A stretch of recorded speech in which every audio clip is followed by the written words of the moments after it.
O PlayStation 2 é um dos consoles mais icônicos de todos os tempos, isso é um fato. Mas outro fato é que muitos jogos, dentre os mais de 4.000 jogos lançados para o PS2, passaram completamente despercebidos, ficaram esquecidos com o tempo ou talvez você nem sabia que existia. Então vem comigo nesse vídeo porque vamos explorar mais alguns jogos desconhecidos e esquecidos do PS2 que merecem a sua atenção. E se você for novo por aqui e curte jogos de PS2, amigão, já se inscreve aqui no canal porque eu sempre tô trazendo vídeos sobre os jogos desse console icônico. Desde já, meu muito obrigado e sem mais enrolação, bora começar! E pra começar, bora falar de um jogo que pode ter marcado a infância de muita gente, mas pode ter ficado esquecido. Tô falando do Freestyle Metal X, que é um jogo de motocross bem divertido. E ao contrário de muitos outros jogos de corrida de motocross, como o MTX Mototracks ou qualquer outro desse tipo, aqui o foco tá totalmente nas manobras absurdas e na liberdade que a gente tem. Ele é tipo um Tony Hawk de moto, porque ele tem um mini mundo aberto, o que é raro para jogos do gênero, e permite que você explore pistas e cenários enormes e diferentes, com diversos pontos de manobras legais pra gente fazer e vários objetivos para completar. No modo carreira, quando vamos concluindo os objetivos, vamos também desbloqueando novas motos e também mais um monte de cenários, incluindo uma cidade, onde os desafios são basicamente pular de prédios, carros e tudo que tiver direito, é bem da hora. O game também conta com um editor de pistas e também conta com alguns modos de jogo, incluindo o modo para 2 jogadores. Sem dúvidas, Freestyle Metal X é um jogão super divertido. Tem algumas falhas e pontos negativos, isso é óbvio, e um deles, pelo menos pra mim, é ele não ter um modo de corrida tradicional. Mas assim, não é algo que faça tanta diferença, porque a variedade de cenários, níveis de objetivos e desafios que a gente tem não deixa o jogo monótono. Então é um jogo que, se você curte o gênero e não conhecia, acredito que vale a pena demais conhecer. E se já conhecia, meu amigo, também vale a pena relembrar, né? Nightshade é outro jogo que sem dúvidas muita gente esqueceu ou nem conhece. Ele foi recomendação do Bruno Santos e do Fábio Gomes. Valeu por recomendar essa pérola, meus amigos. E Nightshade faz parte da série Shinobi, que é famosa por ter jogos super desafiadores. Basicamente, a história de Nightshade se passa em um Japão futurista, onde a gente assume o papel de Hibana, uma ninja altamente treinada que tem a missão de enfrentar o grupo Nakatomi e eliminar hordas de demônios que ameaçam o equilíbrio do mundo. E no gameplay, se você já jogou o Shinobi, ele segue na mesma ideia. Hibana tem uma gama de movimentos ninjas insanos que misturam saltos aéreos, ataques precisos e velocidade de reação absurda. O combate é ágil e com muitos combos rápidos. O jogo recompensa o jogador que consegue manter aquele ritmo frenético e constante de ataques, criando combos longos e destruindo inimigos com precisão. Se você curte jogos em que a agilidade e a habilidade são essenciais, meu irmão, Nightshade vai te deixar satisfeito, principalmente com um sistema chamado de Tate System, que é basicamente uma mecânica que recompensa o jogador por derrotar múltiplos inimigos rapidamente, desencadeando uma sequência épica de finalizações ao estilo ninja. Isso é muito massa. Nightshade é um jogo muito bom, um hack and slash muito massa, cheio de ação rápida, mas que assim como Shinobi também é desafiador. Porém, ele ficou desconhecido para muita gente, então já anota o nome dele aí para não esquecer e jogar depois. O filme de animação da Coraline é um verdadeiro clássico sombrio. E como no PS2 todo filme tinha que ter um jogo, então como de costume também teve o jogo da Coraline. Aliás, um jogo bem divertido que tem versão em português do Brasil traduzido por fãs, beleza? Mas quem lembrou desse game foi o Luan Matheus, o Bizão dos Games e o meu parceiro The Plays. Tamo junto, galera. Se você já viu o filme ou leu o livro, a história é basicamente a mesma. Mas se você não assistiu, a gente controla Coraline Jones, uma garotinha que acaba se mudando para uma casa sinistra e descobre um mundo paralelo através de uma pequena porta secreta. Nesse outro mundo é tudo perfeito, tudo maravilhoso, porém chega uma hora que você percebe que nem tudo é o que parece ser. Mas bom, eu não vou ser o chatão dos spoilers, então recomendo você assistir ao filme, que é maravilhoso, e saber a história completa. Mas bora falar do gameplay. Coraline é um jogo de aventura com um toque de mistério. A jogabilidade envolve explorar ambientes, resolver quebra-cabeças e participar de minigames, tudo com o objetivo de ajudar a Coraline a escapar do mundo alternativo e salvar seus pais. Ele não é um jogo de ação frenética, então é bom se preparar para um ritmo mais lento. O foco mesmo tá na história, na exploração e nos quebra-cabeças. Então, sobre o gameplay no geral, é basicamente isso. Bom, além de ser uma adaptação de uma obra famosa, o diferencial do game tá na sua capacidade de capturar a atmosfera sombria e encantadora do filme, que particularmente eu curto demais. Infelizmente, Coraline não teve o reconhecimento que poderia ter, talvez por ter sido lançado em 2009, que foi bem no final da vida do PS2, mas é um jogo que vale a pena ser jogado hoje em dia, principalmente se você curte títulos subestimados e quer explorar algo diferente. Mas me diz aí, você já jogou o jogo da Coraline? Se sim ou se não, me fala aí nos comentários, por favor.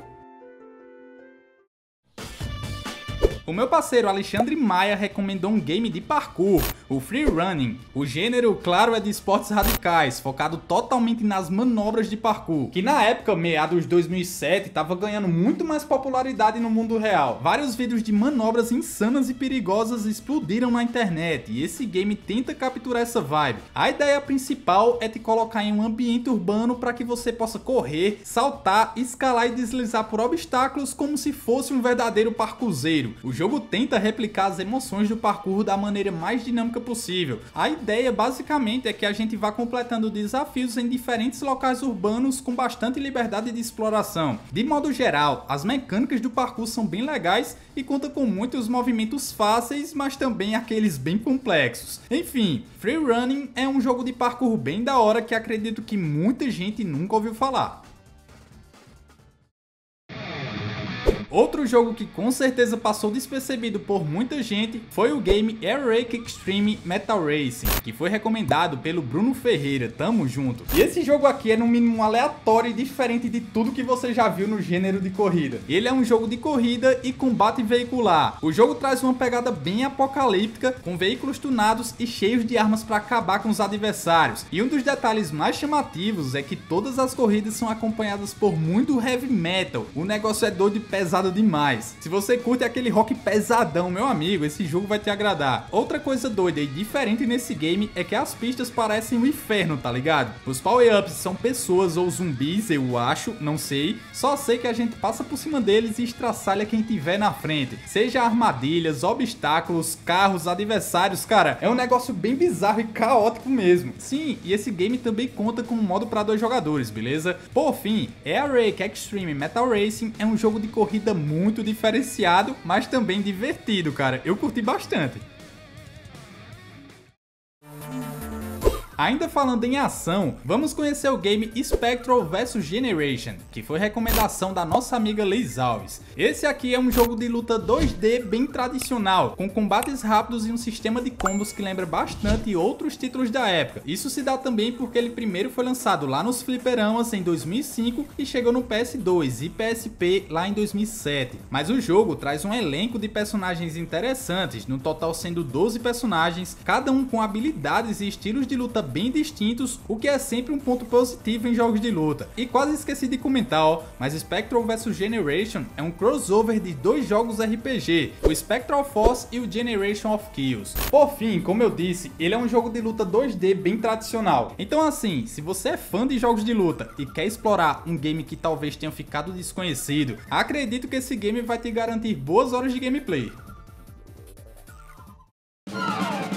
Outro jogo bem da hora é o Asterix at the Olympic Games, ou como é chamado aqui no Brasil, Asterix nos Jogos Olímpicos. Esse aqui foi o Diogo Ferreira que recomendou, valeu demais. O game é baseado na famosa série de filmes e quadrinhos Asterix e Obelix, acredito que todo mundo conhece. E o game segue mais ou menos a ideia do filme live action de 2008. Asterix at the Olympic Games mistura elementos de plataforma, luta e até alguns minigames baseados nas modalidades olímpicas. Você vai correr, saltar, levantar pesos e até catapultar romanos pra longe, é louco demais. Sim, antes que eu esqueça de falar, dá pra jogar cooperativo nesse game, viu? O jogo é dividido em fases que se passam em diferentes locais do cenário olímpico. Nos desafios olímpicos, podemos escolher jogar com o Asterix e com outro personagem chamado Lovestoryx. E nos momentos de plataformas e combates, podemos alternar entre o Asterix e o Obelix, cada um com habilidades únicas. Asterix é mais rápido e habilidoso, enquanto Obelix usa sua força brutal para passar passar pelos objetivos e também nos combates esmagar qualquer um que cruza o seu caminho. E diferente de outros jogos Asterix, o jogo não foca tanto nos combates assim, ele traz mais aquelas provas olímpicas. Eu curti esse game, assim como também curti o Asterix e Obelix XXL, que falei na parte 27 dessa série. São jogos relativamente simples, mas cara, são muito divertidos e engraçados. Cara, você sair espancando um monte de pessoas e passando por diversos desafios olímpicos, meu amigo, é bem legal e engraçado na maioria das vezes. E partindo para o próximo jogo desconhecido, vamos conhecer o game Gladius, que foi recomendado pelo canal A Alma do Além e o meu parceiro Jackson Ribeiro. Gladius ou Gladius é um jogo de gladiadores, mas segue uma ideia diferente de jogos focados nessa época. Ele basicamente é uma mistura de estratégia em turnos e RPG. A gente pode escolher jogar com dois protagonistas, Úrsula, filha de um famoso gladiador, ou Valens, um jovem guerreiro que está em busca de vingança e glória. O objetivo aqui é bem simples, montar sua própria escola de gladiadores e derrotar seus inimigos em arenas épicas, até chegar no campeonato supremo, onde tem só os verdadeiros campeões. O legal é que cada personagem tem uma história própria, então dependendo de quem você escolher ali, a narrativa muda, o que aumenta o fator replay do jogo. E falando sobre o jogo em si, Gladius é um RPG tático onde você comanda um grupo de gladiadores em batalhas por turnos. Imagine algo bem parecido com, sei lá, Final Fantasy Tactics, mas trocado por gladiadores. É meio estranho, mas é basicamente isso. No decorrer do game, a gente vai recrutando os guerreiros que têm diversas classes, cada um tem suas próprias habilidades e vantagens, o que permite que você monte times únicos adaptados ao seu estilo de jogo. A gente também pode customizar os guerreiros com armaduras e as arenas são diversas e cheias de obstáculos, o que adiciona um elemento estratégico bem interessante ao combate. Você tem que pensar em posicionamento, tipo de ataque e nas habilidades especiais de cada personagem para vencer as lutas. Então a gameplay precisa de toda aquela estratégia por trás e também de muita paciência, porque se você não é acostumado com RPGs táticos, pode demorar um pouco para pegar o jeito e começar a curtir de verdade, já que esses jogos têm um ritmo bem lento. Particularmente, eu não curto muito esse estilo de jogo tático e lento. Gosto mais da ação, tipo o Shadow of Homes, que a gente tá ali no meio da matança. Porém, isso é um gosto pessoal, então o que eu recomendo você fazer é jogar e testar para ver se te agrada.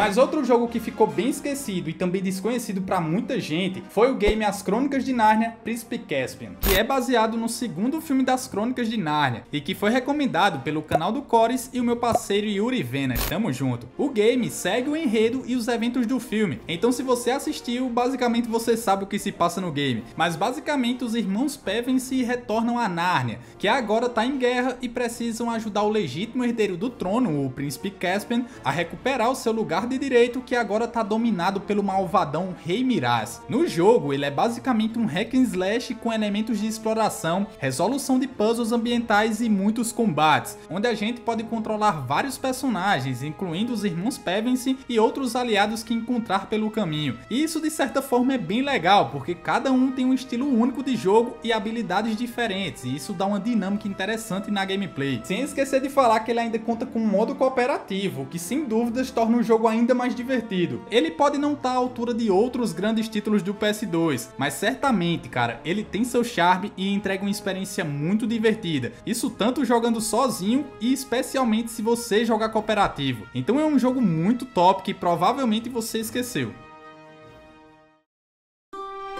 Cara, quando eu escuto essa trilha sonora, meu amigo, arrepia demais. Mas vamos lá falar de outro jogo baseado em filmes que talvez você tenha esquecido ou deixado passar batido. Tô falando do The Godfather ou O Poderoso Chefão, que sem dúvidas é um jogaço quando a gente fala de jogos de mundo aberto e principalmente jogos baseados em filmes. Quem lembrou essa pérola foi o Rato de Academia, cara. Meu Deus do céu, que belo nome. Mas na história, se você não sabe, se passa paralelamente aos eventos do filme, que foi lançado lá em 1972, e seu personagem é um soldado da máfia em ascensão, que tem o objetivo de subir de posição até se tornar um dos brabos da família Corleone. E como eu já falei, ele é um mundo aberto bem naquele estilo GTA, mas com uma pegada muito mais focada naquele estilo mafioso. As missões vão desde tiroteios contra outras famílias mafiosas, movimentos em veículos, combate corpo a corpo, até extorsões e coleta de tributos de comerciantes para a família Corleone. E um dos sistemas mais legais é o de intimidação. Em várias missões a gente precisa pressionar os comerciantes a pagar pela proteção da família, e tudo isso usando uma variedade de métodos. A gente pode tanto ser gentil e persuasivo, ou também pode partir para um método mais violento, quebrando vitrines ou até ameaçando o comerciante diretamente. Aliás, a maneira como você escolhe lidar com os personagens vai impactar na sua reputação durante o game, e esse é só um dos sistemas legais que tem no game. Mas se você não quiser seguir essas missões nem nada disso, basta sacar a arma e fazer a bagunça na cidade, ou só passear de carro apreciando as paisagens dessa cidade. Sem dúvidas, esse jogo do Poderoso Chefão é um dos melhores jogos do PS2. Até falei dele no vídeo onde falo de mais de 60 melhores jogos do PS2, recomendo você conferir. Enfim, o Poderoso Chefão não é um jogo desconhecido, porém foi muito injustiçado. É um jogo muito bom que com o tempo ficou esquecido, mas graças a vocês a gente tá aqui para reviver esse clássico. Outros jogos esquecidos e desconhecidos do PS2 você vai encontrar nessa playlist aqui, ó, onde eu falo sobre vários jogos de PS2 que ficaram esquecidos, desconhecidos, injustiçados, enfim. Então maratona essa playlist que eu tenho certeza absoluta que você vai curtir. E não esquece de deixar a sua opinião aí embaixo pra gente bater um papo bem legal sobre esses jogos, beleza? Conto com o seu like e a sua inscrição e até o próximo vídeo.